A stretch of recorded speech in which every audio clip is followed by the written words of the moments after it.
Well, thank you everybody for being here, and thank you for the opportunity to speak before such a great group. I got to tell you, a couple of years ago, I know Esmeralda, and Joyce, and Barbara, you all honored me at the annual function that y'all have, and I was very, very humbled, really. And I remember my granddaughter being there, and I asked her, "What do you think, Mia?" And she says, "This is kind of overwhelming, Papa," and it was overwhelming for me. So thank you, Esmeralda, and of course, thank you, Joyce, and thank you, Barbara.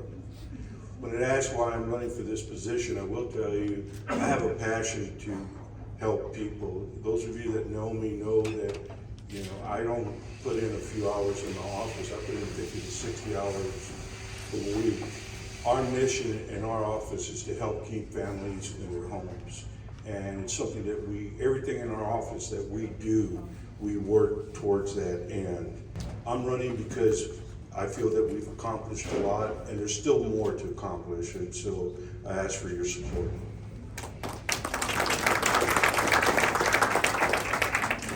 My name is Merhi, and I'm running for tax assessor collector to reduce taxes and to back the tax hike happened last year, 30%. The map we see in Bexar County website, the foreclosures, is third of what is the reality is. It's time for transparency. There is a bill passed by the state that will help seniors and disabled. It's not helping me, it's not helping most of our kids, our grandkids, who are unable to rent, unable to buy homes because the mortgage is so high and the rent is so high. I own 2 businesses and my employees' taxes went up, therefore their mortgage went up between $400 to $800. And their rent, some of my employees' rent went up $300-400. And I am going to reverse that hype. And I already have 2 lawyers working on that with the Attorney General to get something related to this issue and solve this problem. I was a county treasurer and I was appointed by the district judge as the county auditor, not in this county. Also, I used to be in United Nations helping dislocated, disadvantaged populations to build them permanent shelters and homes. But here in our country, we are being evicted, thrown out our homes because we can't afford taxes. If you forget to pay your taxes 1 year, you're gonna have a lawyer call you, email you, send you letters, harass you, tell you we're gonna sue you. And I was sued by the lawyer hired by the tax office. Why? Because I did not pay my taxes. So that's not appropriate. I have 3 children and a wife, and I should not be homeless in my country. So I ask for your support. Thank you very much.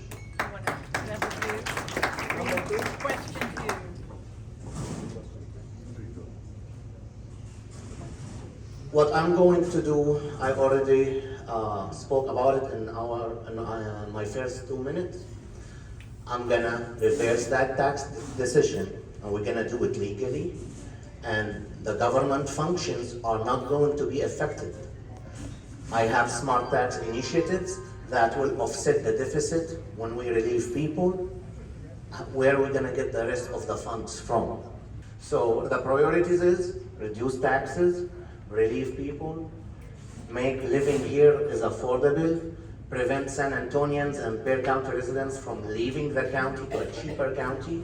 We cannot have our taxes high like Austin, because I have watched something on the news before that the Uresti district is mimicking Austin methods. We don't make money like Austin here. So if my daughter, when she graduates from high school, gonna leave town because she can't afford rent or afford mortgage, then this is a problem. Luckily, I have 2 businesses so I can support her, but not everybody the same. So my first priority is reduce taxes. My first priority is transparency and integrity and accountability. My first priority is to put on the county website the true amount of foreclosures the true amount of evictions that's happening in the county. We are facing a financial crisis. It's a pandemic worse than COVID. We all need to be united to help each other to overcome this issue. It's a serious issue, and we start seeing some domestic violence related to financial burdens in every household. Thank you so much, and I humbly ask you for your vote.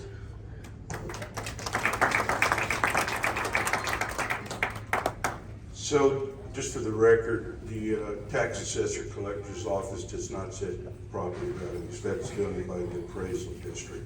The other thing I will tell you, and I'm in my 12th year now in office, and I have never once, not one single time, have we ever evicted a senior citizen who had their homestead exemption, not once.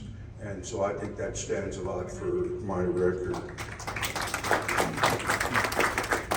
We have the most property tax payment plans in the state of Texas out of the 254 counties in this state.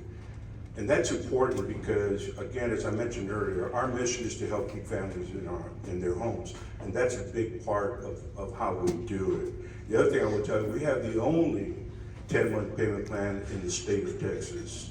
Nobody else in the state of Texas has this 10-month payment plan for senior citizens, disabled citizens, and disabled veterans, and something we're very, very proud of. We've received 5 national awards from the National Association of Counties, and one of the things that I'm working on and that I want to hopefully pass this legislature coming up is to have a quarter payment plan for all of our citizens. Right now, by state law, there is a quarter payment plan for senior citizens and disabled citizens, but I think we should have it for everybody. We also have a half payment plan. Many of y'all are on it, where you pay half your property taxes November 30th and the second half June 30th. There's only about 4 or 5 counties in this state that have that. And the reason that nobody has it is because it's a lot of work, but to me, it's worth the effort to do this. Again, I just want to tell you that I have a passion to help people. I have a passion to always look for ways to improve the things that we do. And you have to study people, you have to be involved. And I'll leave you with this quick story. I remember as I got older, I know I don't look older, but as I got older, I started noticing that I pushed myself up when I got up. And so if you look at my office now, every chair in my office has the arm things, whatever you call them, to lift you up. And it's been a tremendous success. And those are the things that I can tell you. Excuse me. I want to add one thing, commenting on Mr. Uresti. He says he doesn't assess taxes, the appraisal district. And respectfully, that is not true. The appraisal district has no constitutional or fiduciary duty. No one in the appraisal district is elected. Everyone in the appraisal district is employee. And the tax assessor collector is the one should be doing that. Now, to avoid irritating voters, we always blame the appraisal district. Well, the appraisal district needs a serious reform because their methods are unacceptable. And yes, there is no eviction for seniors. Great. My dad will not be evicted, but guess what? I will be. My dad will stay in San Antonio, but I will not. Like you guys. Your grandkids and kids will not be able to stay here, or they will move in with you. So this is where we are at. Like we protect our grandchildren and children, or we just let them go to somewhere more affordable and less taxes. So thank you so much. All right. Thank you. I'm sure that there are many reforms that need to be done, and maybe in the appraisal district for sure. Yes. But anyway, I want to thank you for your patience. Do you have a few more seconds? Well, since we gave a rebuttal, I'll give a rebuttal Yes, too. you can give a re-rebuttal. Again, the tax assessor collector's office is not part of the appraisal district. Your property values are set by the appraisal district. I think it's important that everybody realize. But again, thank you all for being here today. Thank you for for allowing me to speak. And my name's Albert Uresti. I'm the Bear County Tax Assessor Collector. Thank you.